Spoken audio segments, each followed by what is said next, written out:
Bonjour, c'est Claudie des énergies, c'est la vie. Aujourd'hui, dans ce podcast, je vais vous parler des guides spirituels. Je vais vous donner la définition des guides spirituels pour vous aider à comprendre ce que c'est, parce que j'en parle beaucoup dans mes vidéos, dans mes messages en langage des lumières. Et c'est vrai qu'on n'a pas forcément la compréhension de ce qu'est un guide spirituel, en fait. Donc, je reprends un texte que j'ai dans le PDF que j'offre dans mon accompagnement spirituel.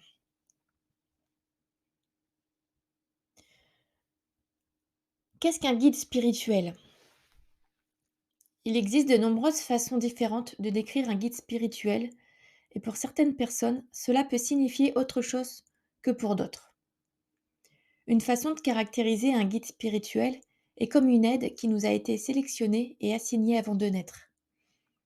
Une autre façon d'expliquer un guide spirituel est qu'il symbolise une partie de notre esprit inconscient qui nous aide symboliquement dans la recherche de la plénitude. Une troisième façon d'interpréter le phénomène guide spirituel est qu'il appartient au moi supérieur qui se dévoile sous différentes formes. Dans tous les cas, les guides spirituels sont entièrement dédiés à votre croissance et à votre développement personnel. Une belle façon de penser au guide spirituel est comme un ensemble de dons, de connaissances, d'intelligence et de maturité. Ce qui est bon à savoir, c'est qu'ils n'interviendront pas dans votre vie qu'autant aussi peu que vous le souhaitiez. Alors, il existe différents types de guides spirituels. Tout le monde a un guide spirituel principal et divers autres guides, également connus sous le nom d'anges gardiens. Avant la naissance, vous avez déjà discuté avec votre guide spirituel principal de ce que vous appréciez et voulez dans la vie et comment vous voulez y parvenir. Votre guide spirituel vous le rappellera donc en cas de besoin en vous fournissant une direction, une vision et une tutelle. Votre guide principal est une personne avec qui vous avez vécu une amitié ou un lien fort au cours d'une ou plusieurs vies antérieures. Vos guides d'aide, d'autre part, sont des membres de la famille ou des amis qui sont décédés. Ces guides d'aide ne vous accompagnent que pendant des périodes précises pour vous conseiller dans des domaines spécifiques de votre vie. Une amitié avec quelqu'un sur Terre et une amitié avec votre guide spirituel sont deux choses différentes. La différence est que votre guide principal vous ressent à un niveau beaucoup plus profond, au niveau de l'âme ou de la cellule. En conséquence, les idées et les conseils qui vous sont donnés sont à un niveau beaucoup plus profond et sont modifiés pour votre parcours et votre croissance personnelle. Les guides spirituels ne sont pas parfaits et certains guides font un meilleur travail que d'autres. Certains sont plus expérimentés que d'autres. Vous obtenez généralement le calibre de conseils dont vous avez besoin et que vous pouvez gérer.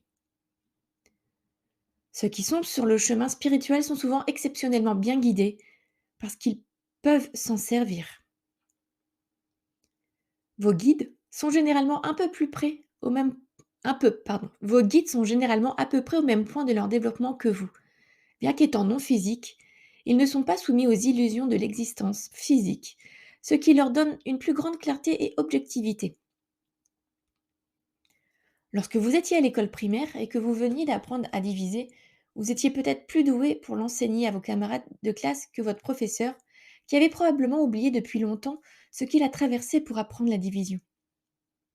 Pour la même raison, il est utile d'avoir des guides qui ne sont pas trop loin devant vous. C'est la conception naturelle des choses de s'entraider en cours de route. Les types de guides spirituels. Au niveau le plus élémentaire, un guide spirituel est un type d'énergie qui s'incarne sous diverses formes. Les guides spirituels peuvent avoir des formes illimitées.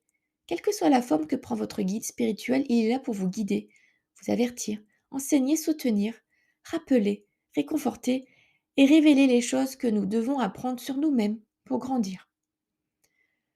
Ici, nous allons décomposer les différents types ou formes de guides spirituels que vous pouvez rencontrer dans votre vie. Rappelez-vous toujours que vous pouvez en avoir plusieurs, ce qui est vrai pour la plupart des gens. Alors, les anges. Beaucoup de gens décrivent les êtres de lumière, les anges, comme étant leur guide spirituel. Le type d'ange le plus connu est l'ange gardien. Tout le monde a un ange gardien individuel qui nous apporte encouragement, inspiration, amour et protection. Il existe de nombreux autres il existe de nombreux royaumes différents des anges.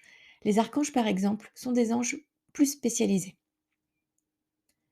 Un autre type de guide, les esprits ancêtres. Les guides ancestraux sont des entités qui sont passées et auxquelles vous êtes génétiquement liés, mais, mais ils peuvent aussi être n'importe qui avec qui vous avez eu une connexion d'âme. Donc il se pourrait que vous soyez jamais rencontrés. Les que nos ancêtres apportent peuvent être beaux et changer la vie. Les maîtres ascensionnés, également connus sous le nom d'enseignants ultimes. Les maîtres ascensionnés ont déjà vécu sur cette terre pendant de nombreuses vies. Ils se sont éveillés, illuminés ou ont transcendé le cercle de la réincarnation. Cela montre qu'ils ont atteint un état spirituel élevé qui est indiqué par le fait qu'ils sont pleinement alignés avec le moi supérieur. Maintenant, ils servent de guides spirituels d'une dimension supérieure. On dit que les maîtres ascensionnés, comme tous les guides spirituels, enseignent à toutes les personnes qui les appellent, pas seulement vous, à atteindre une plus grande complétude et harmonie dans la vie. Les animaux de pouvoir, également appelés esprits, animaux ou totems, sont des guides spirituels bien connus. L'animal de pouvoir que vous avez choisi n'est pas un animal individuel, mais plutôt l'esprit collectif de cet animal. Il représente et reflète vos aspirations et vos besoins intérieurs, et vont et viennent à travers les différentes étapes de votre vie. Généralement, ces puissants esprits protecteurs peuvent vous aider à remédier à un problème, à guérir ou à élargir votre compréhension du monde. Comment les guides spirituels nous aident-ils? Les guides spirituels regardent d'en haut et voient tout ce qui se passe dans votre vie. Ils savent exactement quand s'en mêler et venir aider. Ils peuvent le faire en donnant un signe spécifique ou en envoyant des personnes particulières dans votre vie. Ces personnes ou ces signes feront en sorte que vous voyez quelque chose que vous devez voir ou que vous sachiez quelque chose d'important. En gardant votre intuition et vos instincts aiguisés, cela peut être comme entendre une voix dans votre tête. L'écoute de votre intuition peut être une source précieuse d'informations. En vous donnant une intuition. Si vous avez l'intuition que quelque chose va se passer, mais que vous ne pouvez pas vraiment mettre le doigt dessus, c'est votre guide spirituel qui vous dit que vous devez faire attention. En vous poussant dans la bonne direction, ou même parfois en organisant un certain moment ou un événement qui ne se serait pas produit autrement. Pensez à un appel téléphonique important que vous auriez manqué si vous n'étiez pas en retard parce que vous n'aviez pas trouvé votre portefeuille avant de partir, par exemple. Le processus d'apprendre à connaître votre guide spirituel. Une fois que vous êtes prêt à établir une connexion plus profonde avec votre guide spirituel, vous pouvez suivre certaines étapes pour inviter cette voix dans votre vie. Vous pouvez commencer par demander sa présence et son aide. Il est courant que nous oublions que nous avons des conseils autour de nous. Plus vous commencerez à demander des conseils et de l'aide, plus vous commencerez à le reconnaître et à le ressentir. Vous pouvez également demander un signe, cela peut être n'importe quoi, comme un objet ou une couleur par exemple. Écoutez ce que vos guides essaient de vous dire. Ayez l'esprit ouvert, une bonne façon d'écouter est pendant la méditation, lorsque votre esprit est libre et calme. Être reconnaissant. Au lieu d'être dans le besoin, il vaut mieux être reconnaissant. Vous ouvrez, vous ouvrez, vous ouvrez votre cœur et recevez l'amour qu'ils vous donnent. Ils vous renverront directement cette énergie d'amour. Ayez confiance que votre guide a votre meilleur intérêt à l'esprit. Il est préférable de se rendre et de simplement suivre le plan que vos guides ont en tête pour vous. Croyez en vous et en vos propres capacités psychiques. La connexion avec vos guides spirituels est un grand cadeau et fera vraiment briller une lumière dans votre vie. Comment demander de l'aide à votre guide spirituel? Apprenez à utiliser vos guides. Demandez non seulement leur aide, mais une plus grande perspicacité. Demandez de meilleurs outils pour relever les défis qui se présentent et ils viendront d'une manière ou d'une autre à vous. Certaines personnes, par exemple, déclarent être allées dans une librairie et avoir été frappées à la tête par un livre qui est plus tard significatif pour elles, qui est tombé d'étagère. Vos guides ont le sens de l'humour.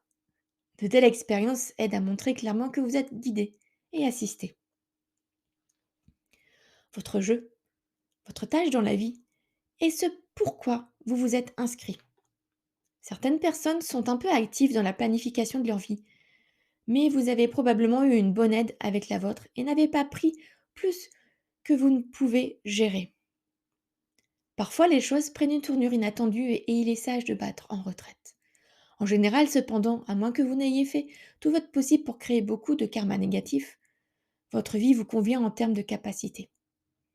Si cela vous semble trop difficile, vous essayez peut-être de le faire tout seul. Il n'est pas mal de demander de l'aide si vous faites sincèrement tout ce que vous pouvez faire. Le soutien des autres ne remplace pas vos propres efforts. Il les complète. Ce n'est pas faites-le pour moi, mais faites-le avec moi. Certaines personnes ne peuvent pas accepter l'aide des autres, même de leur guide, en raison d'une faible estime de soi. Ils pensent qu'ils ne le méritent pas.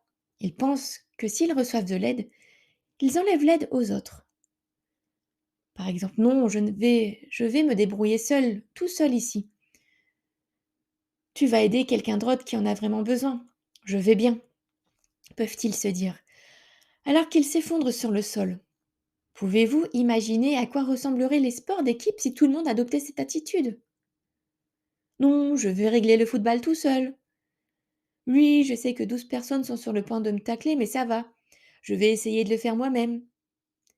Le jeu de la vie est un sport d'équipe. Surtout si nous avons mis l'accent sur le jeu de l'individu. Il y a aussi des jeux collectifs.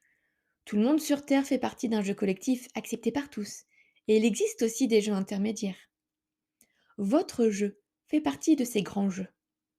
Si vous pensez que vous ne pouvez pas jouer au plus grand jeu parce que vous êtes trop occupé avec le vôtre, vous ne comprenez pas le jeu. Lorsque vous jouez vraiment à votre propre jeu, vous jouez au jeu le plus large. Vous ne pouvez pas vous en empêcher. Ce qui vous convient convient à l'ensemble. Vous ne savez peut-être pas ce qui vous convient, mais une partie de vous le sait. Si vous le demandez, vos guides vous aideront à le voir. Vos guides sont généralement de vieux amis, ils ne sont pas là pour prendre vos décisions à votre place.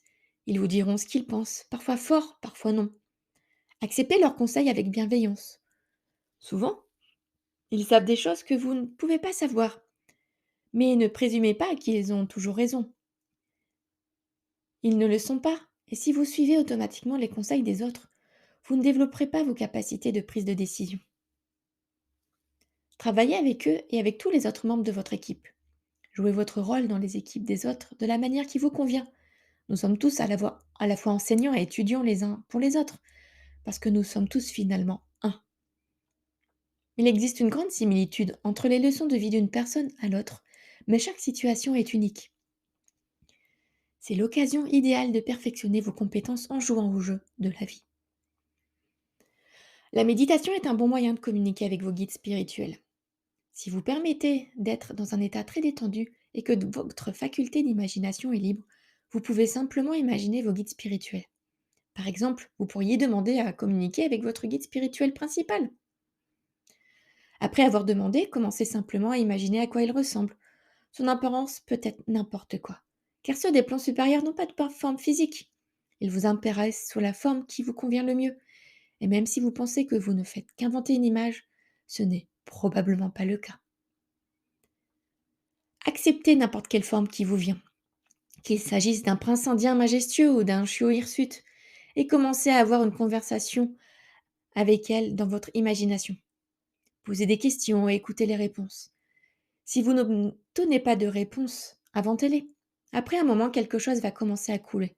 Vous pouvez avoir des conversations assez précises avec vos guides, mais il est plus facile de commencer par des questions plus générales.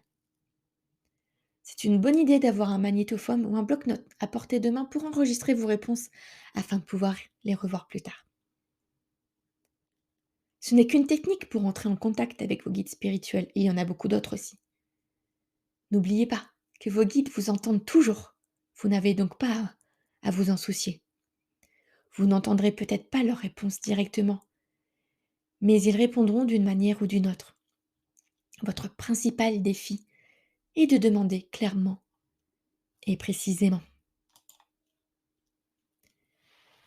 Voici la définition des guides spirituels. Si je parle un peu de mon expérience, c'est vrai au début, je ne les entendais pas. J'avais l'impression de pas voir leur message. J'avais beaucoup de synchronicité que je ne comprenais pas forcément. J'avais une connaissance qui a quitté ma vie désormais et je passais par elle parce qu'elle était capable d'entendre les messages de les guides et même de les voir. Donc je passais par elle pour avoir les messages de mes guides. J'étais pas du tout autonome. Je comprenais pas pourquoi, enfin, j'avais pas confiance en moi, en fait. Et pourtant, j'avais déjà ces messages. Ils étaient déjà là dans ma tête. Parce que moi, j'entends. Je suis clairaudiente, donc je les entends.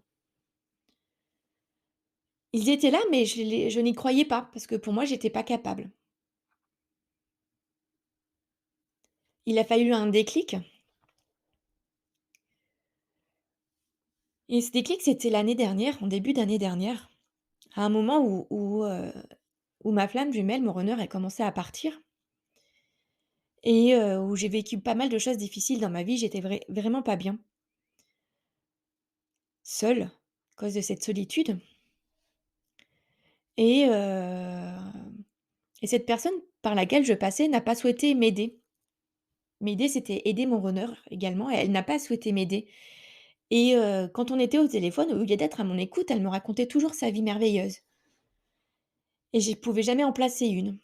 Puis à un moment, bah, j'en ai eu marre et comme elle n'a pas voulu m'aider, qu'elle restait dans ses croyances et que j'avais pas de soutien, bah, à un moment, lors d'une conversation téléphonique, j'ai raccroché et je l'ai plus jamais contactée et c'est à partir de là où j'ai commencé vraiment à écouter mes guides, à les entendre et ça n'a fait qu'augmenter. Malgré mon année 2022 qui a été très challengeante pour moi, difficile, j'en parle déjà dans des vidéos sur ma chaîne YouTube, bah, j'ai amélioré ma médiumnité fortement et j'entends vraiment bien les messages de mes guides, de mon guide principal qui prend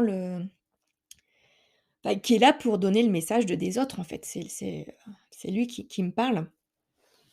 J'ai, j'ai même obtenu, alors je me souviens plus tout à fait comment, mais j'ai même obtenu son nom.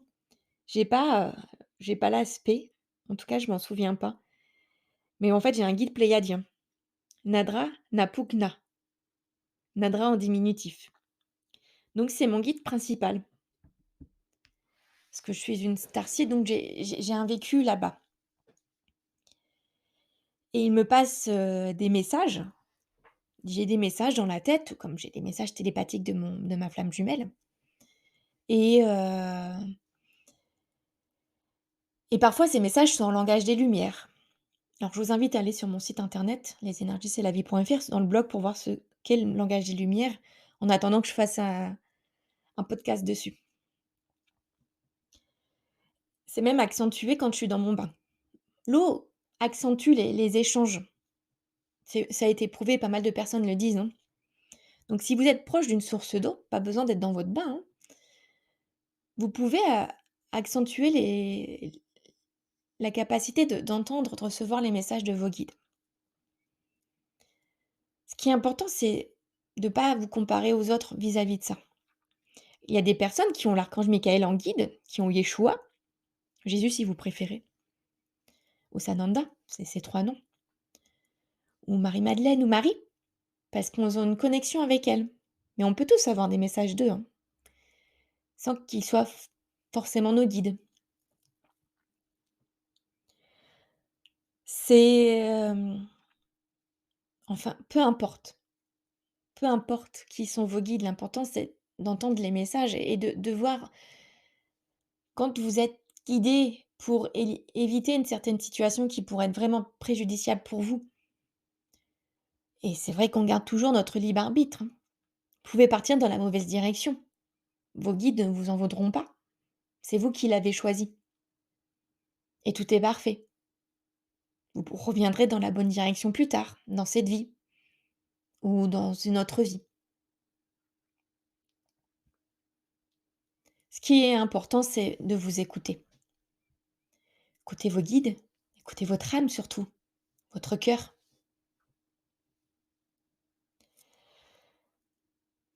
N'oubliez pas les synchronicités, j'en parlais là juste avant. Les heures miroirs, par exemple, les plumes, une chanson que vous entendez à la radio, à la télé et qui tout d et cette chanson, c'est la réponse à votre question. Une personne, un inconnu que vous croisez ou même quelqu'un que vous connaissez et qui commence à vous parler et justement vous parle et vous donne la réponse auquel que vous souhaitiez avoir. Que sais-je encore? Un animal, enfin un oiseau qui vient se poser sur heu, votre balcon pour vous pour vous apporter un message. Parce que l'animal totem, on peut le voir aussi à l'extérieur. À un moment, moi, j'étais, dans le doute et j'ai un rouge-gorge qui est venu, tapoter à la fenêtre de ma salle de bain, ce qui était un signe très positif pour moi. C'était la première fois que je vivais ce genre de signe d'ailleurs.